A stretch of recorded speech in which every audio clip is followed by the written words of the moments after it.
मैं आपकी पूजा से प्रसन्न हुआ। आपका कल्याण हो।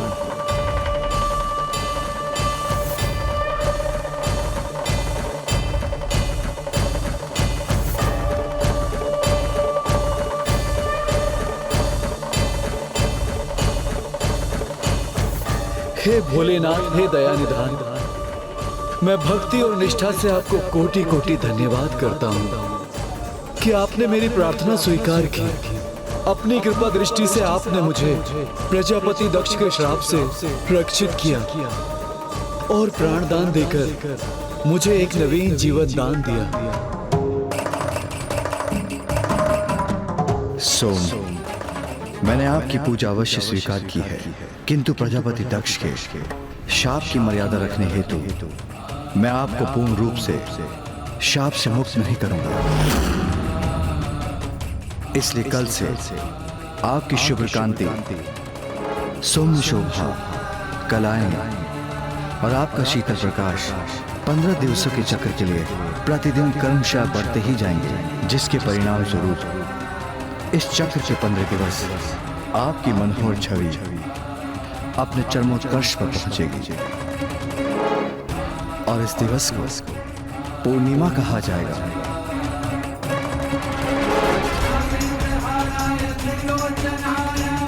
किंतु आगे के 15 दिवस आपके प्रकाश एवं अन्य गुणों का क्षय होता रहेगा और इस चक्र के 15 दिवस आप संपूर्ण रूप से निस्तेज और प्रकाश विहीन हो जाएंगे और इस दिवस को अमावस्या कहा जाएगा। और इस प्रकार आपके आकार और प्रकाश के घटने बढ़ने का एक क्रम निरंतर अनंत काल तक गतिमान रहेगा। हे दयानिधान, इस सोम को पुनः जीवन प्रदान करने वाले हे प्रभु सोमनाथ, हे भक्त वत्सल भोलेनाथ, आपको शत शत नमन, आपको शत शत नमन।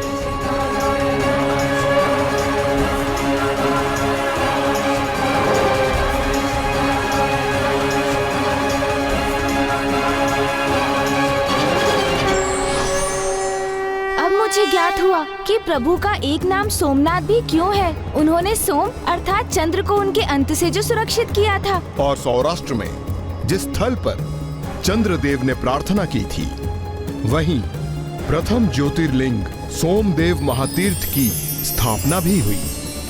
इसलिए यदि कोई भक्त भयंकर रोग से ग्रस्त हो और यदि वो जाकर सोमनाथ तीर्थ में महादेव की पूजा करता है तो प्रभु की कृपा दृष्टि से वो पुनः स्वस्थ होकर दीर्घायु होने का सौभाग्य प्राप्त करता है। और यदि कोई भक्त भक्ति, निष्ठा और विश्वास से महामृत्युंजय का जाप करता है तो उसे असमय मृत्यु के कष्ट से मुक्ति प्राप्त होती है और कुछ अवकाश के लिए उसकी मृत्यु टल जाती है।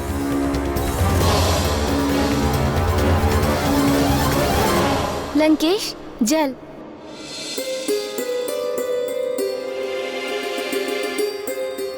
किंतु ये विरोधाभास देखिए लंकेश, जिन्होंने उन्हें जीवन दान दिया उन्हें प्रभु महादेव के अवतार के समक्ष चंद्रदेव अपने अस्त्र धारण कर उन्हें आगे बढ़ने से रोकने के लिए प्रस्तुत हो गए थे।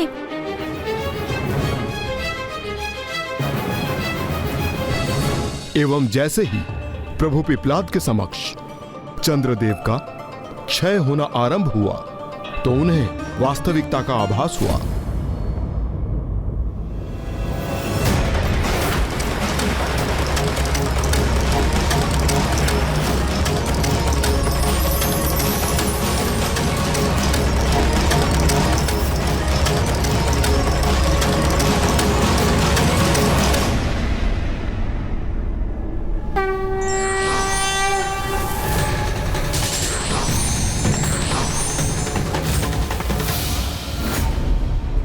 मैं प्रभु के ही मार्ग को बाधित करने का प्रयास कर रहा हूं।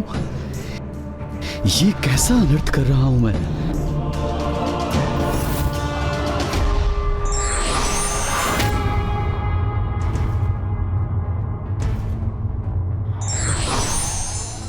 महादेव का स्वागत करने के स्थान पर उन्हीं पर प्रहार करने का दुस्साहस कर रहा था मैं।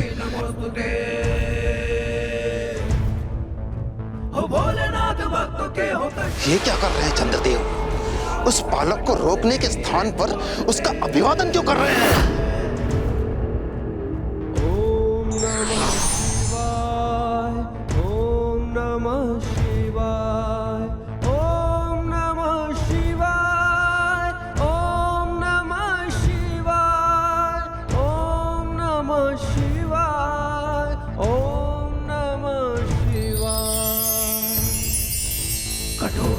से शनि के विष्णु त्रस्त जब हुआ दधीच पुत्र बन प्रभु ने पृथ्वी पे जन्म लिया।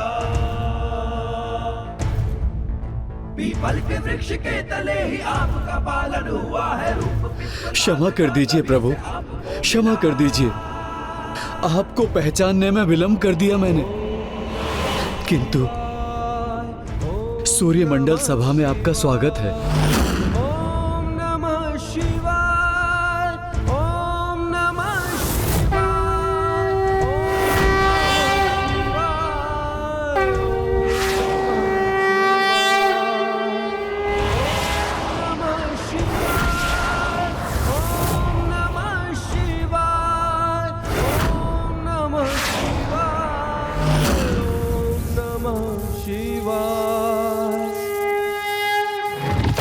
ये बालक चंद्रदेव से आगे कैसे निकल गया?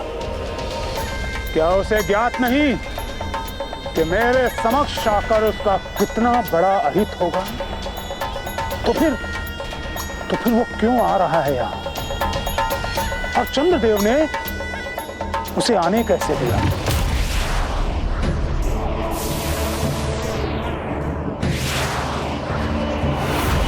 चंद्रदेव को छलने में सफल कैसे हो गया छलिया बालक? किंतु उससे भी बड़ा आश्चर्य इस बात का है कि इस बालक ने काल सर्पयोग के प्रभाव को क्षीण कैसे किया। कारण कोई भी हो, इस बालक को रोकना अनिवार्य है। मंगलदेव!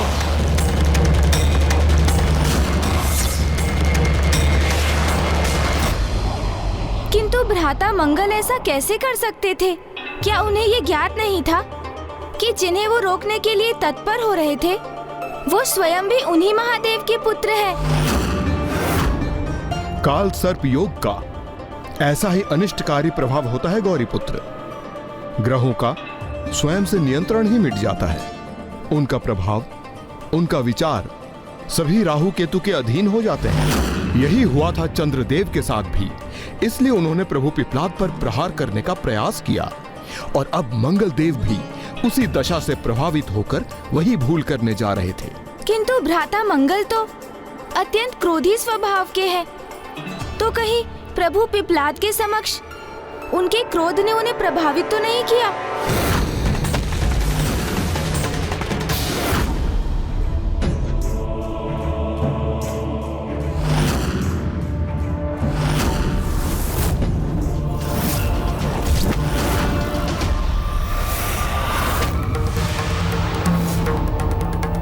मैं तुम्हें चेतावनी दे रहा हूं, लौट जाओ बालक।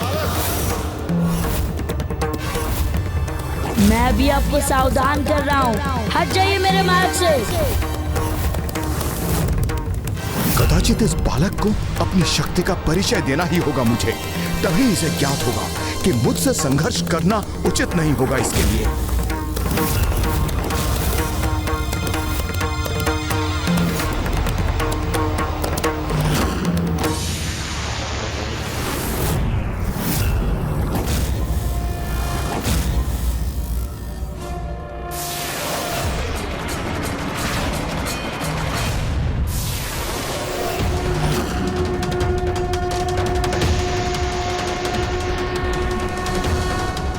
सावधान बालक, और आगे बढ़ने का दुस्साहस नहीं करना।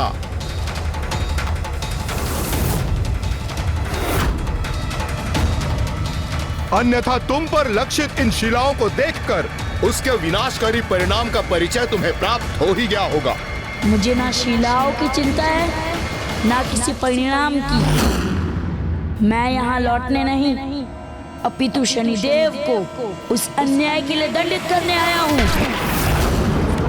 जो अन्याय उन्होंने मेरे साथ किया है,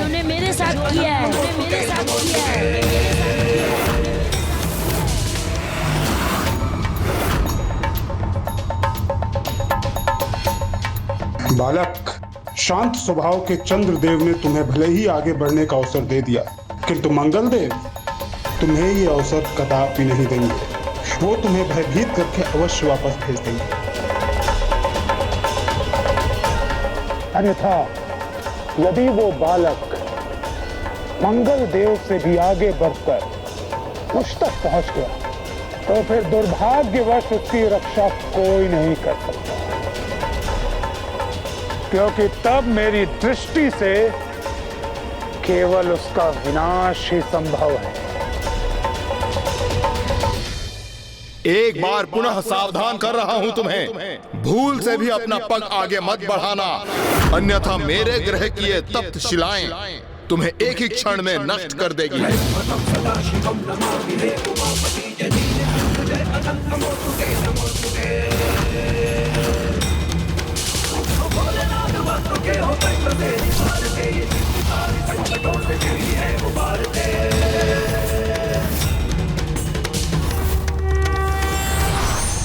ये क्या कर रहे हो पुत्र?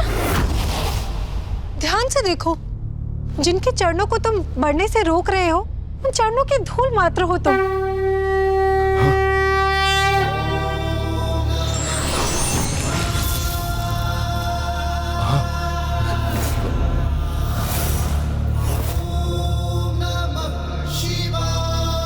मंगलदेव को स्मरण होने लगा कि कैसे प्रभु महादेव शिव शंकर शंभु के श्वेत से उनका जन्म हुआ था,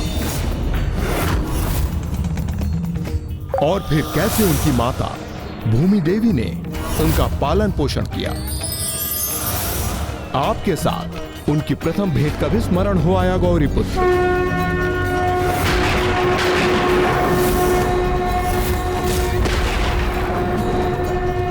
और अंततः उन्हें यह भी स्मरण हुआ कि किस प्रकार प्रभु महादेव शिव शंकर शंभु ने उन्हें अत्यंत महत्वपूर्ण दायित्व सौंपकर उन्हें सम्मान प्रदान किया।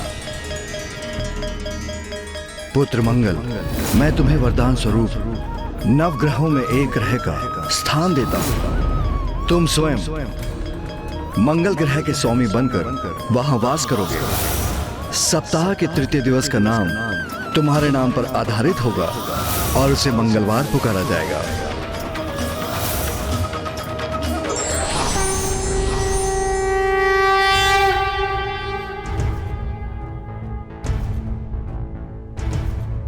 प्रणाम प्रभु, आपका स्वागत है प्रभु।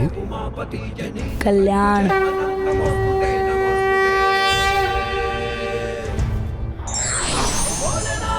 के हो कष्ट से निवारते, ये सृष्टि सारी संकटों से शिव ही है उबारते।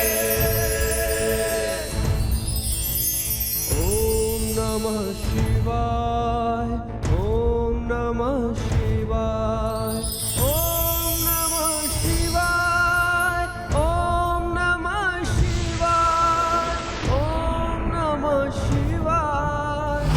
ये क्या हो रहा है? मंगलदेव भी नतमस्तक हो गए इस बालक के समक्ष। कैसे संभव है ये?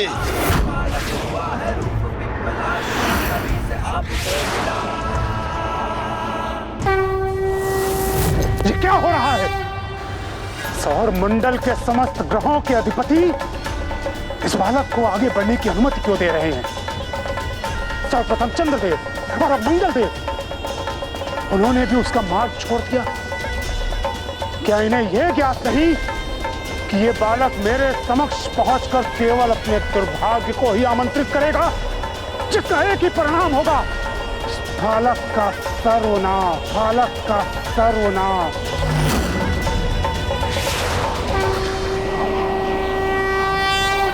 तो अंततः भ्राता मंगल भी उन्हें पहचान ही गए, और तब वो पिताश्री के मार्ग की बाधा बनना भला कैसे स्वीकार कर सकते थे? मंगल देव तो पिताश्री के मार्ग में बाधा नहीं बने, किंतु ये कंटीला पौधा अवश्य आपके उद्देश्य को बाधित करेगा लंकेश। वो भी तब जब अकस्मात आपके चरण इस पर पड़ेंगे, और इसी संभलने के क्रम में आप शिवलिंग सहित भूमि पर स्पर्श कर जाएंगे, और तब पिताश्री का आत्मलिंग यहीं स्थापित हो जाएगा। अब बुद्ध देव की बारी थी काल सर्प दोष से प्रभावित होकर अपना प्रभाव डालने की। राहु द्वारा प्रेरित करने पर बुद्ध देव, जो बुद्धि, तंत्र, मंत्र और सम्मोहन के स्वामी हैं, प्रभु पिप्लाद को वापस लौटाने के लिए आगे बढ़े और उन्होंने प्रभु पिप्लाद को सम्मोहित कर उन्हें लौटाने का प्रयास किया।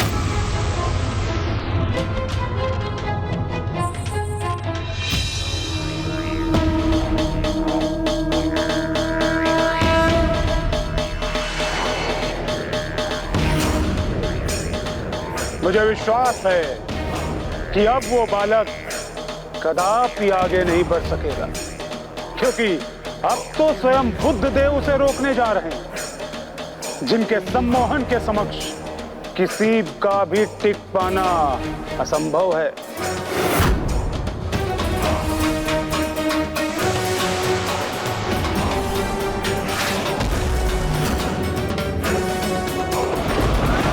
कहाँ जा रहे हो बालक? कहीं तुम अपने मार्ग से भटककर यहाँ तो नहीं पहुँच गए? इतने अपरिचित स्थान में? नहीं, ये क्या स्थान है ज्ञात है मुझे, और मैं भटका नहीं हूँ। मैं तो केवल शनिदेव से भेंट करने आया हूँ। अच्छा, शनिदेव से भेंट करने जा रहे हो, किंतु क्यों? इसके पीछे क्या उद्देश्य है तुम्हारा?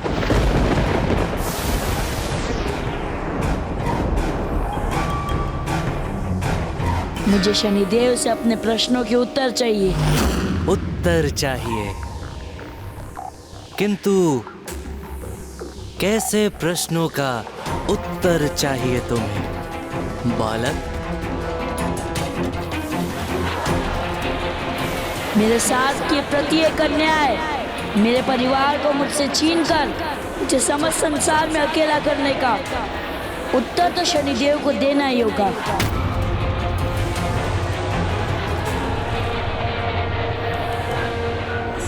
ओह, बस यही चाहते हो तुम? इसके लिए इतना उत्तेजित क्यों हो रहे हो और सूर्यमंडल के भीतर प्रवेश करने का प्रयास क्यों कर रहे हो तुम?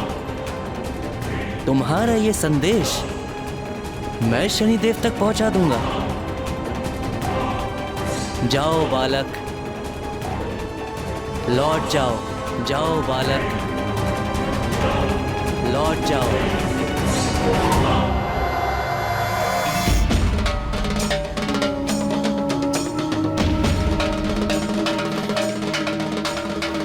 जो बुद्धि के नियंत्रक हैं, उन्हें ये बालक कैसे भ्रमित कर सकता है?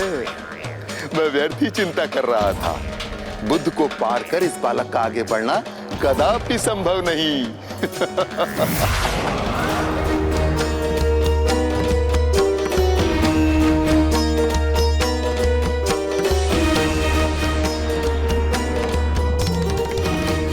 अंततः वही हुआ जो मैं चाहता था।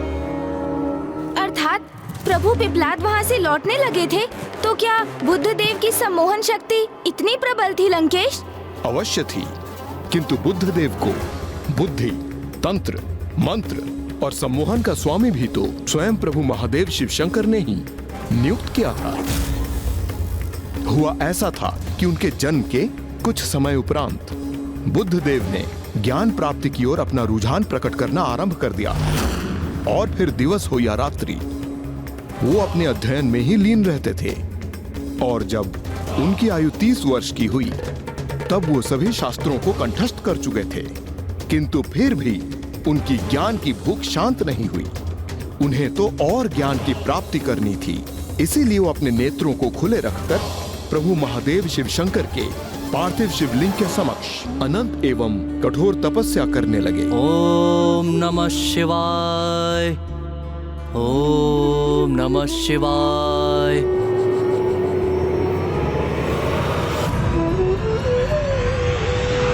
शिव शंकर शंभू की वो अनूठी तपस्या करते रहे।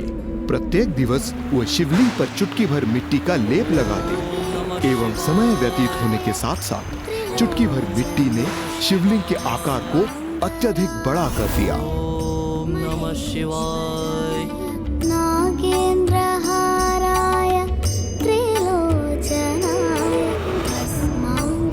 और फिर एक समय ऐसा आया जब उनके निकट कुछ विचित्र और संकटमय घटनाएं घटने लगी। ओम नमः शिवाय। ओम नमः शिवाय।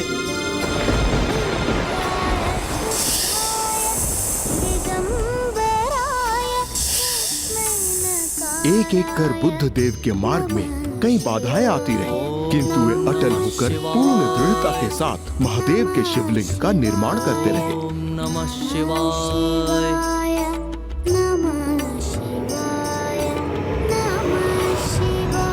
ओम नमः शिवाय।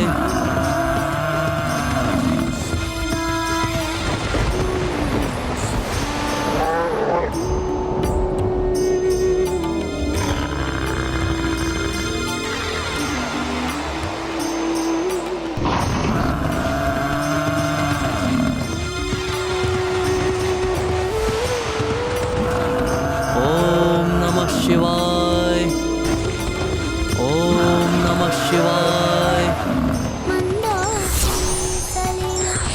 ओम नमः शिवाय।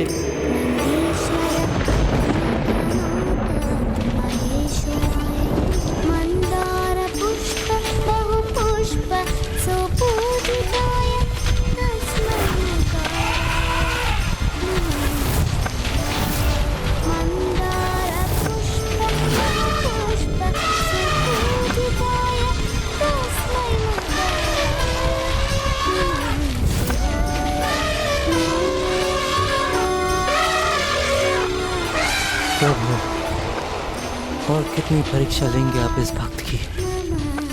अब तो मुझ पर कृपा कीजिए प्रभु, अपने दर्शन दीजिए प्रभु, अपने दर्शन देकर मेरा सौभाग्य प्रदान कीजिए प्रभु।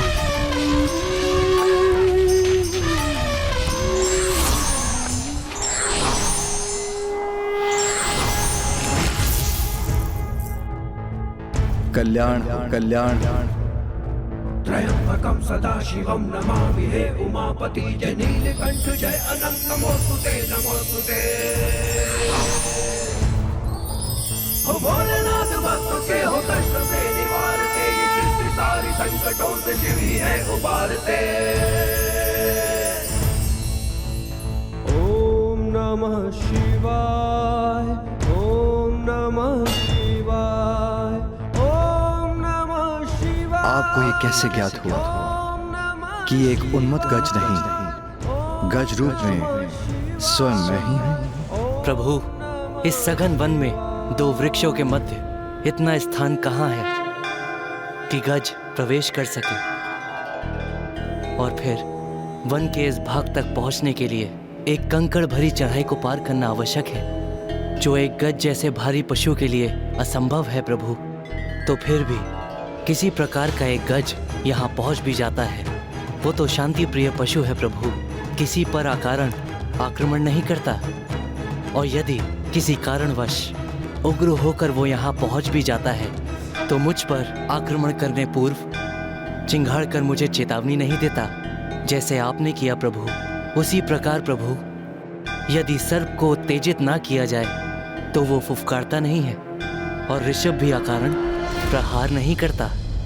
इसलिए जो यहाँ हो रहा था प्रभु, उसके पीछे का रहस्य तो मुझे आरंभ से ही स्पष्ट हो गया था। मैं आपकी बुद्धि और ज्ञान दोनों से अत्यंत प्रभावित हुआ। पुत्र, आपका चुटकी चुटकी मिट्टी लेकर एक विशाल शिवलिंग का निर्माण कर आपके द्वारा चुटकी चुटकी ज्ञान प्राप्त कर उसे आत्मसात कर अपनी बुद्धि में एकत्र करने का ही प्रतीक है।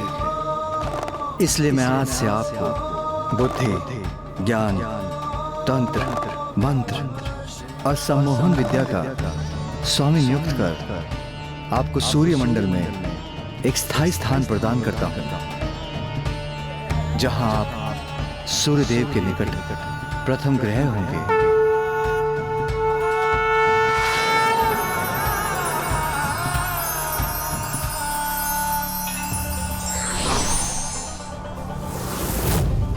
और इस प्रकार प्रभु महादेव शिव शंकर की कृपा से बुद्ध देवता को सूर्य मंडल में स्थान प्राप्त हुआ और वे बुद्ध के स्वामी भी बने।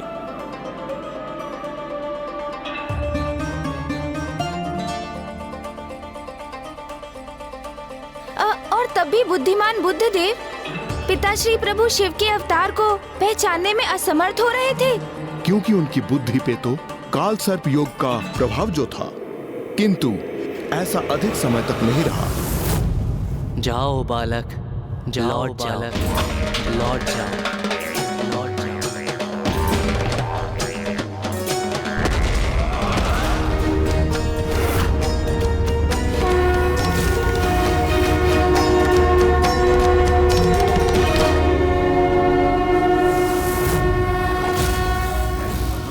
ये क्या?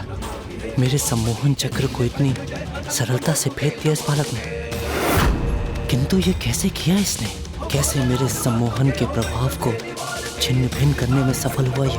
और ये मुझे देखकर इस प्रकार मुस्कुरा क्यों रहा है, जैसे इसका मुझसे कोई पूर्व का परिचय हो।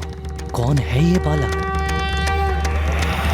ओम नमः शिवाय, ओम नमः शिवाय, ओम नमः शिवाय, ओम नमः शिवाय, ओम नमः शिवाय, ओम नमः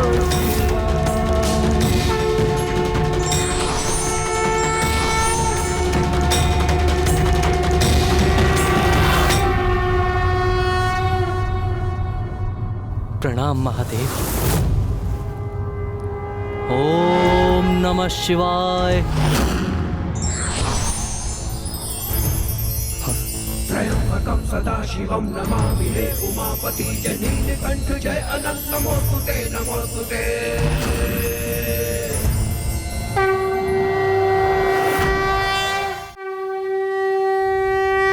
जिनकी कृपा से संपूर्ण सृष्टि गतिमान है, मैं उन्हें ही अपनी माया के जाल में उलझाने का दोषपूर्ण व्यवहार कर रहा था।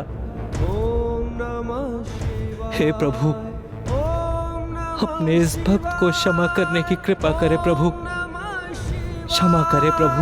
ओम नमः शिवाय, ओम नमः शिवाय। कठोर दंड से ओम नमः शिवाय। पुत्र बन प्रभु ने पृथ्वी पे जन्म लिया। पीपल के वृक्ष के तले ही आपका पालन हुआ है, रूप पिप्पलाद का आपको मिला। ओम नमः शिवाय, ओम नमः शिवाय।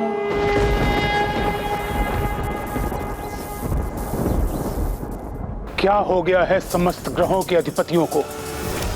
ऐसा क्या प्रभाव है इस बालक में कि सभी उसे मार्ग प्रदान कर रहे हैं? क्या किसी को भी उसके कुशल का विचार नहीं है? बुद्धि के स्वामी भी इस बालक के छलावे में आ गए, किंतु कैसे, क्यों? ये सभी इस बालक को महादेव का रूप समझकर उसके समक्ष नतमस्तक क्यों हो रहे हैं? और ये छलिया बालक इन्हें काल सर्प योग से मुक्त कराने के लिए कैसी माया का प्रयोग कर रहा है? सावधान सूर्यदेव, आप इस बालक के छलावे से प्रभावित मत होइएगा।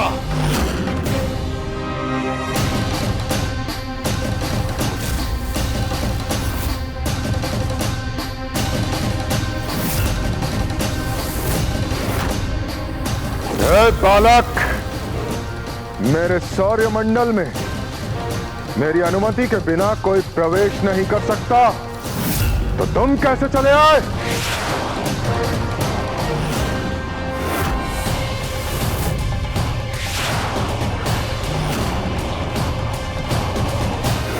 ये तुम्हें अंतिम चेतावनी है मेरी, वहीं रुक जाओ, अन्यथा। और इस प्रकार सूर्यदेव राहु के एक संकेत पर अपनी पूर्ण शक्तियों के साथ प्रभु पिप्लाद को रोकने के लिए प्रस्तुत हो गए।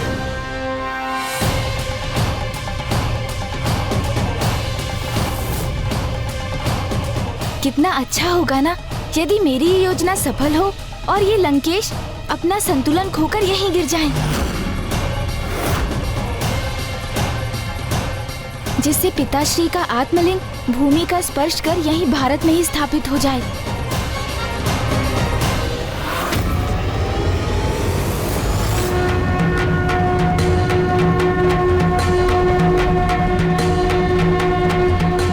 अब ये कंटीला पौधा अत्यंत निकट है, इसलिए लंकेश की ओर आगे बढ़ते ही सफल होगी मेरी युक्ति।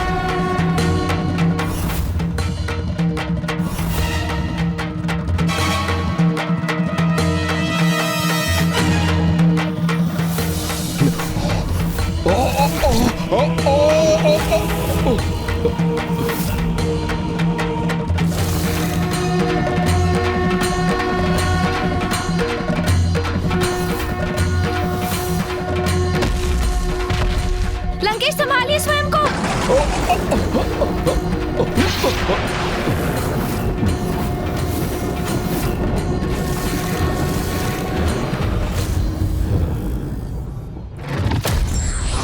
बुराई और कुसंगति व्यक्ति को प्रभावित तो अवश्य करती है, किंतु जिनका मन सबल और दृढ़ होता है वो इसके प्रभाव से शीघ्र मुक्त भी हो सकता है।